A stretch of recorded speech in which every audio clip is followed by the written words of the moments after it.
The old story has it that as we go through life, we really don't change. We just become more of the same. You look around you as the years go by, and it seems a very valid premise. People don't change. As a matter of fact, most of us resist change very strongly. Yet change is a sure thing. The only variable is rate. Slow we read as evolution, and fast as revolution. All of this is one way to introduce the change that occurred in my life some 30 years ago. It definitely was not more of the same. It was something I didn't worry about for a very simple reason.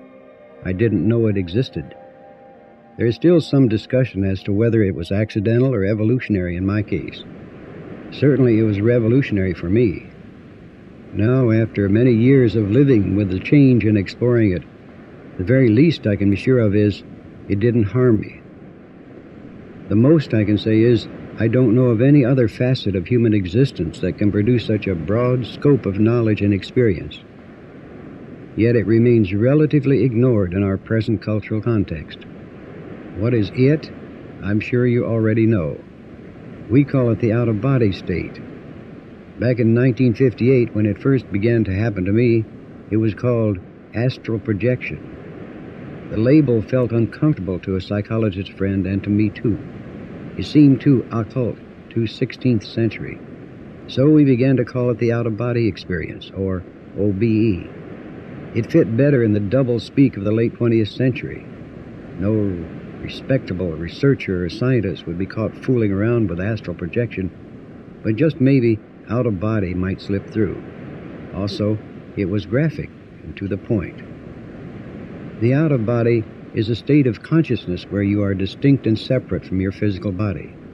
This separateness can be 2 inches or 2,000 miles or more. You can think, act, and perceive in this state much as you do physically, with several important exceptions. With a little practice, your 5 senses can be replicated while in the OB. Replication is the right description because you're not using sensory mechanisms and organs as you do physically. What you're actually using is instead something no one that I know of has taken the trouble to find out. In my own history, I began to see first of all. I don't know how precisely I started to do that in the out-of-body state. After considerable experimentation, I learned to hear and then to feel. I've never learned how to smell or taste while in the OB state. No particular reason for this except that the need to do so never came up. Why would anyone want to go out of their body? Well, I didn't have much choice. All I wanted to do was to keep it from happening at first. Then, when I slowly learned the potentials involved, I became excited and went to work at learning how to control this activity. If all of this sounds wild, weird, or nonsense, you're just about where I was 30 years ago, and I don't blame you. If someone had told me then that I would be talking with you now about such things, I would have snorted in disgust and disbelief, and I would have recommended that he see a psychiatrist. But this is now, and some of my best friends are psychiatrists, but not in a doctor-patient relationship. Today, there are over 120 consultants and associates ranging from MDs, psychologists, college professors, physicists, and scientists to engineers and corporate executives, all actively involved in the research and educational organization we call the Monroe Institute. Each has a personal or professional interest in the out-of-body state. The Institute is internationally known for its studies in human consciousness and the use of sound wave patterns to assist changes in states of being. One of these, of course, is the out-of-body state. Recent research, not ours, has shown that 25% of our nation's population remembers having at least one spontaneous out-of-body experience. If you think about it, perhaps you'll find you're part of that 25%. The very fact that you're listening now indicates at least a casual interest or perhaps a search for answers. Many such out-of-bodies have been attached to the sleep state and dismissed as simply dreams, except that they didn't fit the hazy quality of dreams. They were much too vivid and real to be so classified.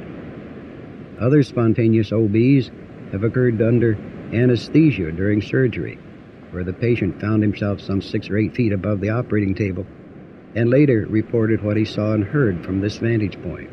which would have been a physical impossibility. These are happening every day. They're unreported for the most part. Others occur during moments of unconsciousness caused by an accident or something like that. Most are relegated to an odd event and tucked away in memory as an anomaly but never happened. Our belief systems wouldn't let it be otherwise. Again, in my own case, it took a full year of spontaneous and willful out-of-body excursions with growing validation and documentations before I accepted the reality of it. The most profound of the spontaneous out-of-bodies is what is now called the near-death experience. Again, these are taking place daily, usually during surgery and under anesthesia. More and more are being reported due to the efforts and publicity by several organizations that have sprung up to investigate this phenomenon. Most near-death out-of-body experiences have the effect of changing completely the belief systems of the patient and thus their lives. They come back knowing they are more than their physical body, and without any equivocation, they will survive physical death. You can understand what I mean by profound if you'll think about how such knowledge, not belief or hope or faith, would affect your life, that you are indeed more than your physical body, that you do indeed survive physical death. Think about just knowing that, just those two as knowns with absolutely no conditions or complication. Human history is full of such references to what we call out of body. You're beside yourself, out of your mind, fall asleep and wake up, pass out, and it goes on and on. Even to witches who rode a broomstick, myth or misconception. Every era has its own interpretation, and it's a lot of smoke to be without a fire. In our own effort over these many years, the Monroe Institute research projects have taken it the hard way. We have not used drugs or anesthesia or any other body-invasive techniques, yet we have been able to induce and train subjects to achieve OBs in a constant and objective manner. It doesn't take place overnight. Some learn the process in a month, others have taken several years. Also, we have taught many spontaneous OBers to learn conscious control. We've learned much from the testing and experimentation we've done. Now we take the position that everyone moves out of their body during delta or deep sleep. The fact that you don't remember it, except possibly as dreaming, is perhaps no more than a rejection or censorship by your belief system. In the beginning of out-of-body activity, you retain the form of your physical body, head, shoulders, chest, arms, legs, and so on. If you have any internal action, such as replicated blood flow and heart, I've never been aware of it. However, again, in my own history, the more one becomes familiar with and uses this other state of being, you become less and less humanoid in form and shape. It's sort of like a gelatin taken out of a mold. For a while, it retains the shape of the mold. Then as it warms up, it becomes soft around the edges, and finally it becomes a liquid or a glob, or, say, a more convenient form, such as a teardrop, which is my favorite. Of course, you can reconstitute yourself back into your physical human shape just by thinking about it. This second body is extremely plastic. You can make it into any shape you want. You can stretch it like an incredible rubber band, release it, and it'll snap back into a central mass. So you have a tendency to fold up or melt arms and legs into the mass until you, say, need them. It's just like a jetliner does it with flaps and landing gear. You can always form new ones and do it in an instant if the need arises. However, it's important to remember that whatever the shape, you remain you. This second non-physical body seems to have little or no mass as we know it. In a completely physical environment, gravity does have a slight and perceivable effect on it. Also, there seems to be some relationship to electrical fields as it is attracted to them. On the other hand, physical matter such as chairs or a steel wall is much like a cloud you can pass through easily. And if you do so slowly enough, you can actually feel and identify the texture of the material as you go. Finally, as to where you go and what you do, there seems to be no limitation. If there is, we haven't found it. In an out-of-body state, you are no longer bound by time and space. You're not part of it. Your normal, non-physical state is another reality system. Thus you feel you're just a temporary visitor working your way through a dull gray cloud. And it's much more fun and clean to be up in the sunlight. You have a great sense of freedom, yet you're not. You're like a balloon or a kite on a tether. At the other end of the cord is your physical body. How do you learn to go out of your body? At this point, I cannot tell you of a quick, instant way to willfully achieve the out-of-body state. Well, I can, but they're too permanent. I'm sure you can too, such as driving your car over a 1,000-foot cliff. But you're not ready for that, I'm sure. However, there are methods and techniques to slowly and carefully learn the out-of-body process and how to control it. I'm sure those we've developed are but a few of many. We do know it takes time and effort, a commitment on the part of the individual just as rigid and consistent as that required by any other major human endeavor. The greatest problem lies in the adjustment in your personal belief system and your fear barrier. Getting past these is no easy matter. Perhaps it will help if I get a little bit more personal. Perhaps you can understand a little better. Back in 1958, without any seeming cause, I began to float out of my physical body. It was not during sleep, so I couldn't label it as simply a dream. I had full conscious awareness of what was happening, which of course only made it worse. That meant to me some form of severe hallucination caused by something dangerous, a brain tumor or a stroke, or some mental illness.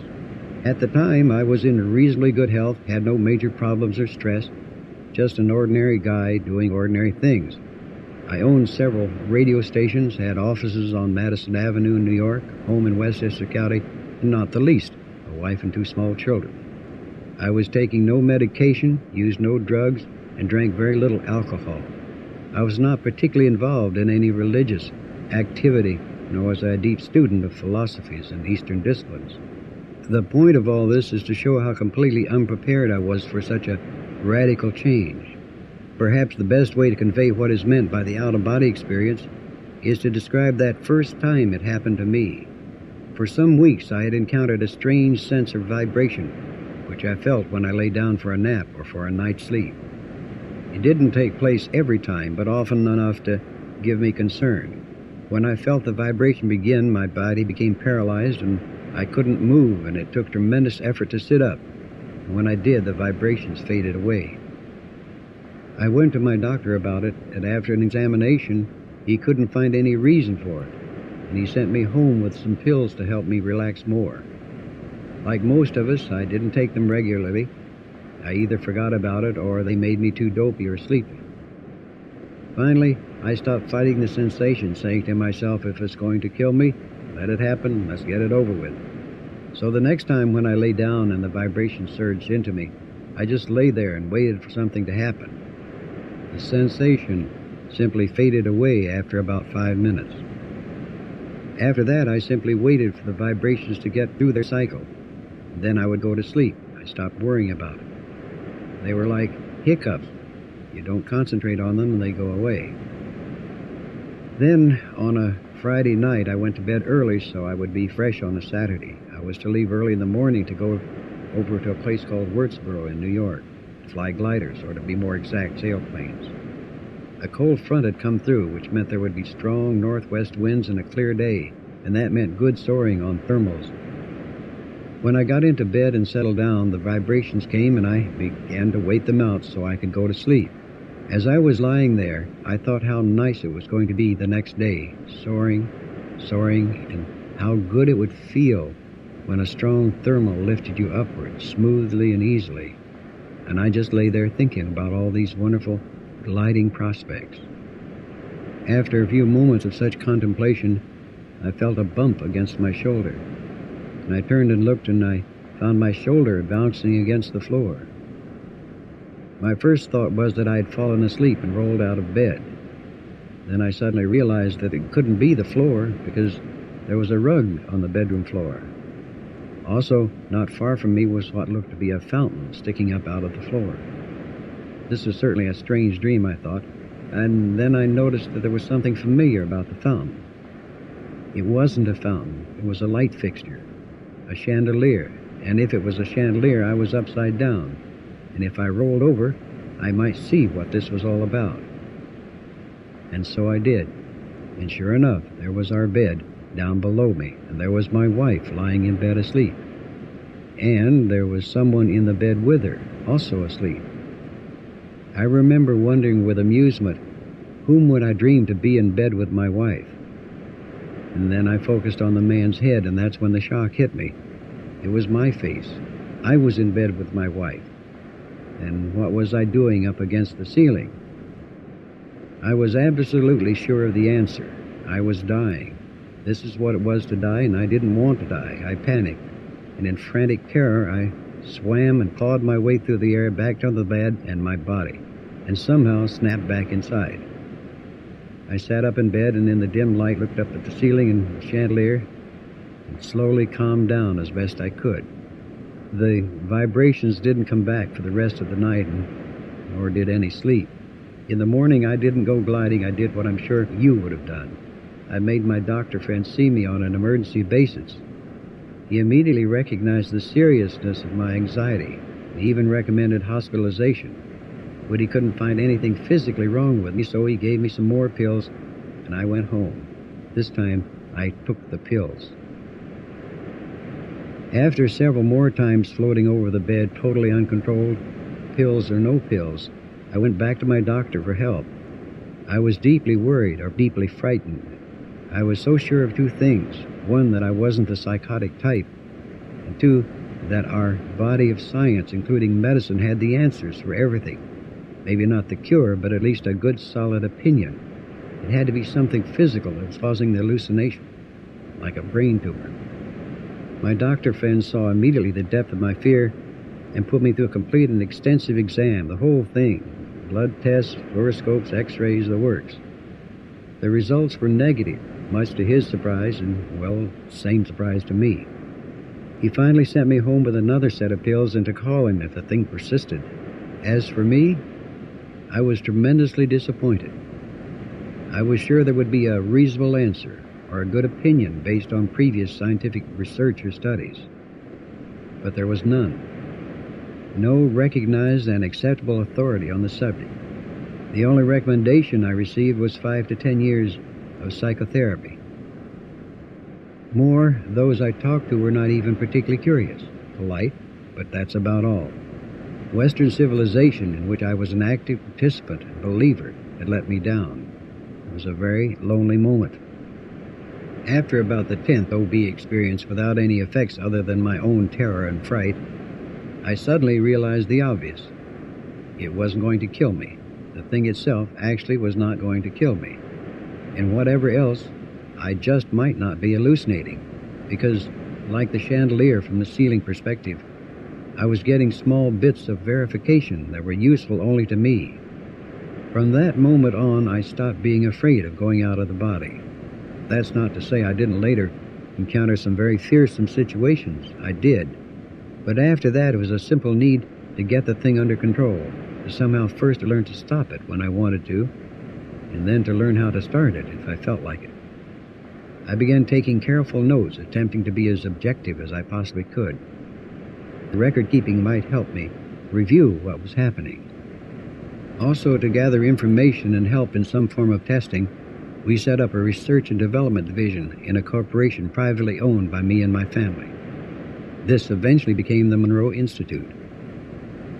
So that there can be no misconception, all of this organized effort and expenditure was not aimed at the betterment of humankind.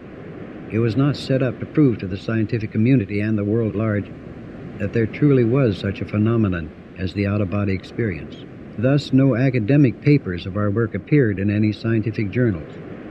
Orthodox scientific methods were followed whenever feasible, but not in an orderly manner. Until 1971, the whole process operated very quietly, if not exactly covertly. After all, I was the head of a very conventional business and dealing with conventional people.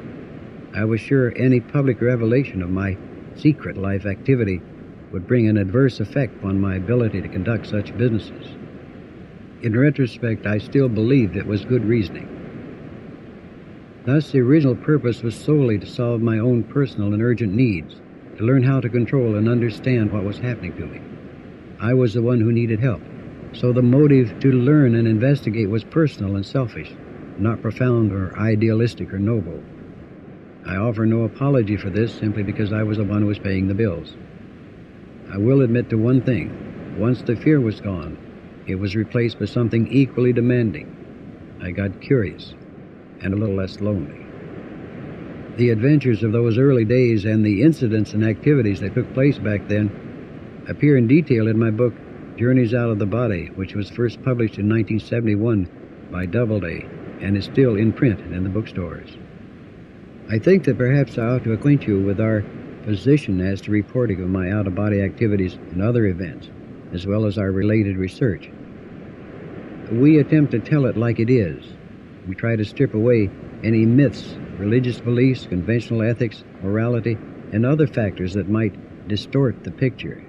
We try to begin with a clean slate, as it were. By doing so, we hope to uncover new views on old ideas that make sense to the late 20th century Western mind. Above all, we don't place value judgments on any event or information. So far, it seems to work. Sometimes not easily because physical imprints die hard. An early item of interest might be one of the first major evidential trips I made, and a peculiar part that almost went unnoticed.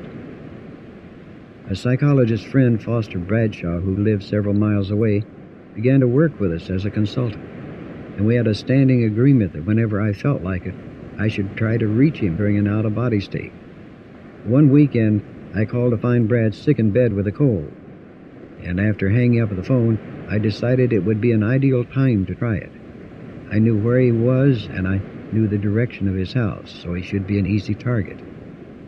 That afternoon, I finally was able to roll out of my body, then lift up through the roof of my one-room cabin office and head over the treetops to Brad's house.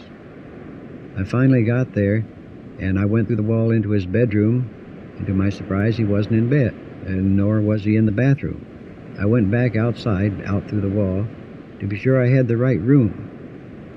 When I went out behind the house, I saw his wife coming out the back door, followed by Brad, and then they headed for the garage. I tried to get his wife's attention without success, and then I turned to Brad and tried to get his attention, and after much gyrating in the air in front of him as he walked, he responded with, "Well, I see you made it." Greatly satisfied and excited, I returned back to the body and wrote down what I had seen and heard, and the real clock time. Checking in that night with Brad, he told me that he indeed was not in his bed at that time. He had gotten bored and had decided to go with his wife to the post office. They were walking across the back lawn at exactly the time I had indicated. My description of their clothing matched perfectly, but Brad did not remember talking with me. The strange part of the event? On my way to visit Brad in the out-of-body state, I suddenly felt I didn't have enough energy to make it and began to sag downward into the trees. At that moment, someone helped me. I felt a hand under each elbow lifting me up in the direction of Brad's house. When I got there, the hands released me and left. Who were these helpers? I still am not sure. Another incident comes to mind from back in the early days. Just as I was getting comfortable with the technique I had learned to induce the out-of-body state, an interesting lesson came about. I guess that's what you would call it. It was afternoon, and I lay down in the cot in my cabin office and started to use this separation process. I just was able to roll out of the physical when I felt someone grabbing me from behind, and I could feel this strange body plastered against my back, and a head poked over my shoulder. And the lips and the head were next to my ear, and there was a loud and deep panting right in my ear. I could hear it very loudly.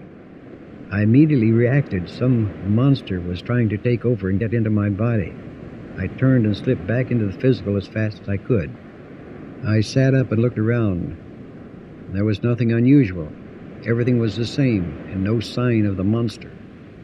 I tried the technique a second time, and as soon as I started to move out of the body, there was the monster again, holding onto my back and panting in my ear. I quickly moved back into the physical and called it a day.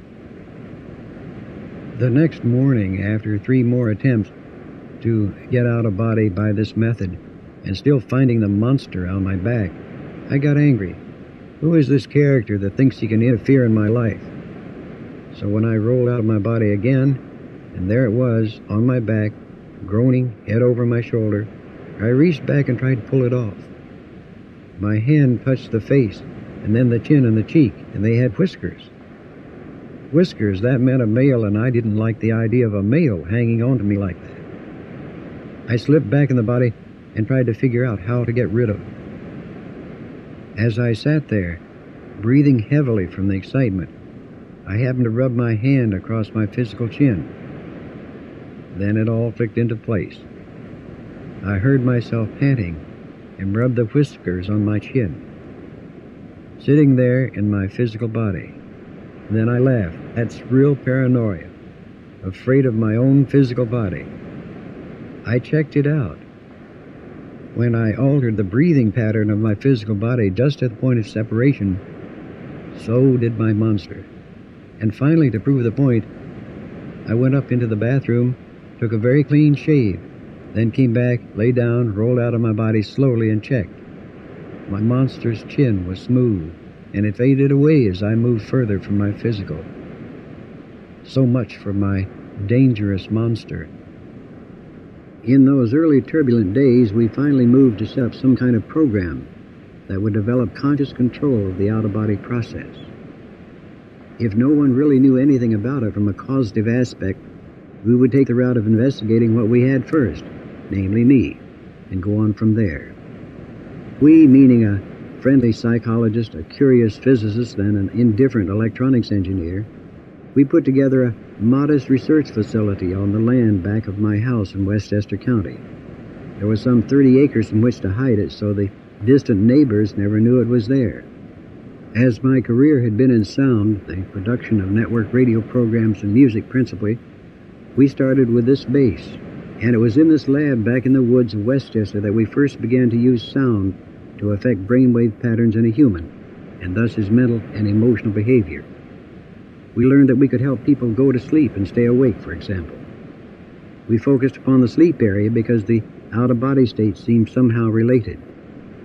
We learned what frequencies help to produce specific states of consciousness, and the very many that don't seem to do anything. We called the pattern a frequency following response, or FFR. And what we do today, both in education and research in our laboratory, is an evolving and sophisticated extrapolation of what began way back then. The fallout from our main effort brought such applications as a drugless means to go into and control sleep, keeping awake, intense focus of attention, accelerated learning of both mental and motor skills, self-acquisition of various levels of individual consciousness, stress tension reduction, and pain control, to name a few. We call the process Hemi-Sync, or hemispheric synchronization, which is a description of the coherent EEG brain pattern evoked by the method. So, after some 30 years of dealing with the out-of-body experiences, here are a few no's I can pass along. First, the out-of-body is not going to kill you, just as I like to report. In and of itself, it cannot be classified as dangerous to your physical health. Mentally and emotionally, no problem if you take it one step at a time. Most of my medical friends agree that I'm still operational physically simply because of my OB activities, not in spite of it. Second, such experiences do not lead to withdrawal of interest in physical life. It's not necessary to go live in a cave. Rather, the different overview you develop enhances all that you do and think in this, here and now. You won't get rich in the conventional sense as a result, although there's nothing to stop you from doing so. As to other kinds of wealth, that's something else. I'm sure you now have an idea about such matters. At the very, very least, I now know and understand myself. Add to that a broad-banded participation in human life activity during the 20th century, the age of the fire wagons. Great stuff. Well, see you in 12 or on the high road. And thank you for listening.